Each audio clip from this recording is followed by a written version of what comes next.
సమస్య ఏముంటుంది? ఆ రంజిత్తే నా సమస్య. తను కరెక్ట్ కాదేమో అనిపిస్తుంది డాడ్. తనకి నిమిషనిచ్చి పెళ్లి చేస్తే నిమిష జీవితం ఏమైపోతుందో అని చిన్న అనుమానం కలుగుతుంది. తారక్, నీకు రంజిత్ ఎందుకు నచ్చలేదో నాకు తెలీదు, కానీ ఒక చిన్న లాజిక్ చెప్తాను, వింటావా? ఏంటి డాడ్ అది? ఈ ప్రపంచంలో ఏ మనిషి అందరికీ నచ్చడ్రా. ఉదాహరణకి నీలవేణి నీకు నాకు నచ్చుతుంది, కానీ మీ అమ్మకి అస్సలు నచ్చదు. అలా అని నీలవేణి ఈ ఇంటి కోడలు కాకుండా పోతుందా? డాడీ, రెండిటికి ఎలా ముడిపెడుతున్నారు? అది వేరు, ఇది వేరు. ఎలా వేరవుతుంది? నీలవేణి మనకి నచ్చినప్పుడు మీ అమ్మకు కూడా నచ్చాలి కదా. అలా అనుకుంటే మీ అమ్మకు నచ్చిన రంజిత్ మనకి నచ్చాలి కదా.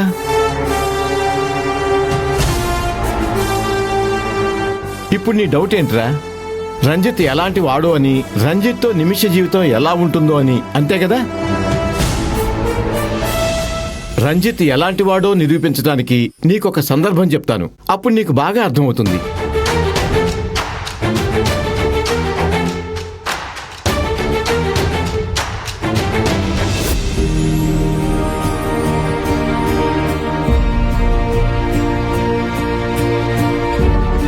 మావయ్య, ఏంటి రంజిత్? ఈ అబ్బాయి పేరు సురేష్. నమస్తే అంకుల్. నమస్తే, కూర్చోండి. పర్వాలేదు అంకుల్.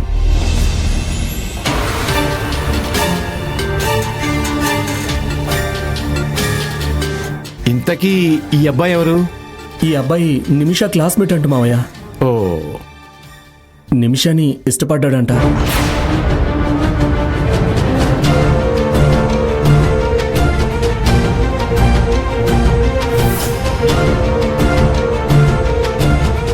రంజిత్, అసలు ఈ అబ్బాయిని ఎందుకు తీసుకొచ్చావు? కంగారు పడకండి మావయ్య, నేను చెప్పేది పూర్తిగా వినండి.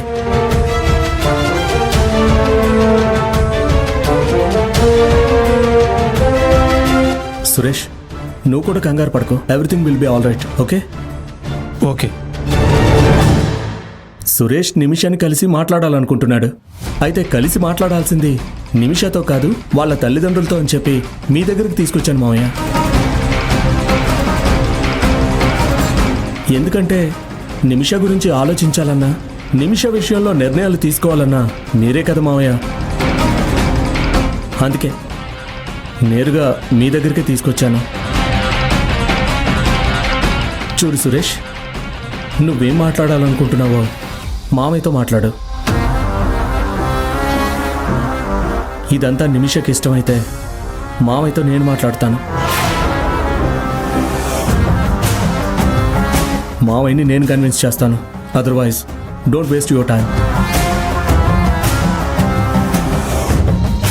ఎందుకంటే ఒక మనిషిని మనం ప్రేమిస్తే సరిపోదు, ఆ మనిషి కూడా మనల్ని ప్రేమించాలి. అప్పుడే పెద్దవాళ్ళ అంగీకారం కూడా మనకు దొరుకుతుంది. అన్నీ సెట్ అయితే నువ్వు సంతోషంగా నిమిషాన్ని పెళ్లి చేసుకోవచ్చు. లేకపోతే నీ ఫ్యూచర్ మీద నువ్వు కాన్సన్ట్రేట్ చేయి, ఓకేనా?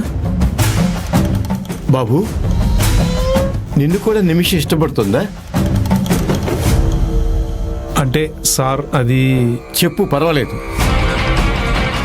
నువ్వు మా అమ్మాయిని ప్రేమించినట్టే మా అమ్మాయి కూడా నిన్ను ప్రేమిస్తోందా?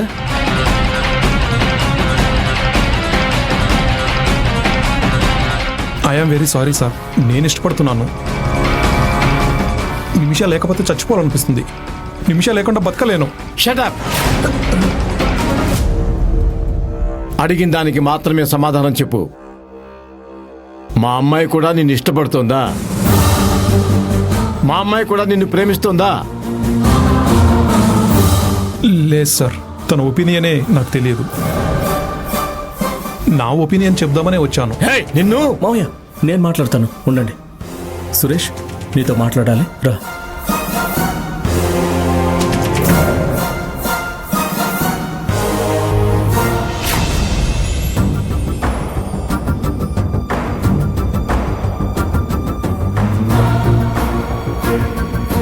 తను పెళ్లి చేసుకోబోయే అమ్మాయిని ఎవడో ప్రేమిస్తున్నాడంటే ఏ అబ్బాయి అయినా అరిచి గోల పెడతాడు.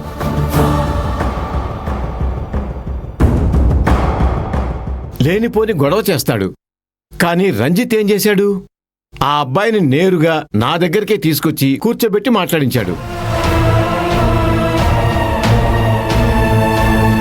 ఈ ఒక్క సందర్భం సరిపోదా రంజిత్ వ్యక్తిత్వం ఎలాంటిదో తెలియటానికి?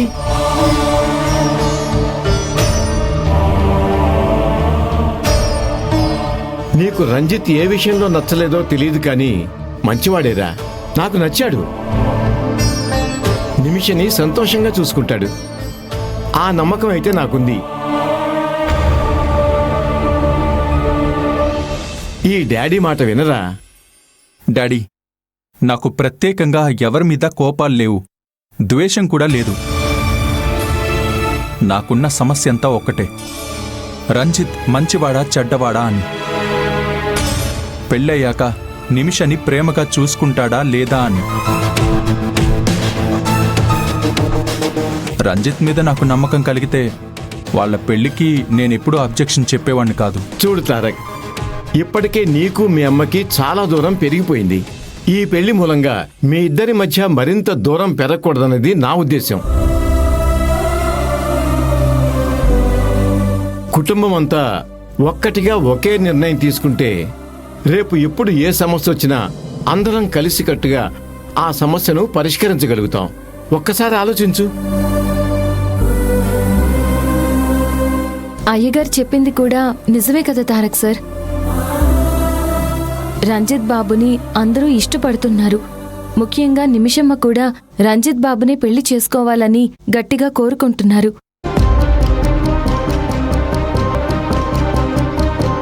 అయినా రేపెప్పుడైనా ఏదైనా సమస్యలొస్తే తీర్చడానికి మనమంతా ఉన్నాం కదా.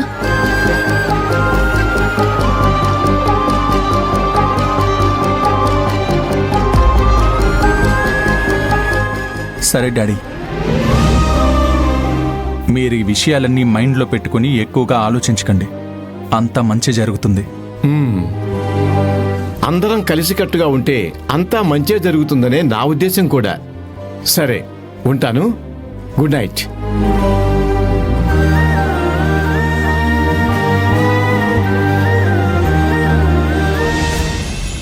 రంజిత్ మంచివాడైతే ఖచ్చితంగా ఈ ఇంటి అల్లుడవుతాడు.